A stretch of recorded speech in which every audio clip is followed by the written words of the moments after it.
Pants ko galing ukay. T-shirt ko ukay-ukay din. Halos lahat ng gamit ko binili ko sa ukay. Mahilig ako mag-ukay kasi nakakamura ako tapos sobrang ganda pa ng quality. May nabili akong pitaka sa ukay din, branded. Maganda-ganda pa. Naka-jackpot na naman ako. Sa loob ng pitaka ay may lagayan ng picture. May naiwan pang picture pero burado ng muka. Baka nag-fade na sa luma. Tinanggal ko na lang kasi syempre lalagyan ko ng sarili kong picture. Si mama at papa ang inspirasyon ko sa buhay kaya picture nila ang linagay ko. Normal lang naman ang buhay ko. Hanggang sa dumating yung araw na pumanaw si mama at papa dahil sa COVID. Dalawa na lang kami ng kapatid ko. Kailangan kong magbenta ng mga gamit dahil wala namang naiwan na pamana sa amin. Kasama sa mga binenta ko ang pitaka. Lahat ng pwedeng maging pera ay binenta ko na. Napansin ko na nag-fade ang picture sa wallet kahit bago pa lang naman ito. Nawala ang mukha ni mama at papa. Kasi nawalang bahala ko na lang iyon. Naibenta ko ito sa kamag-anak rin namin. Di katagalan ay namatay ang kanilang buong pamilya. COVID rin daw.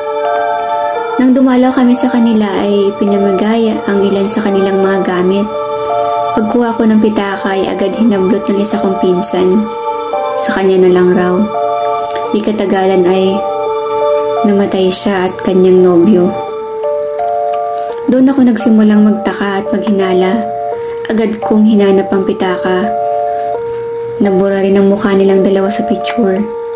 Tinago ko ito upang wala nang mangyaring masama pa sa iba. Tumigil nga ito. Isang araw habang naglilinis ay naalala ko ang pitaka. Tinignan ko ito sa pinagtaguhan ko pero nawawala.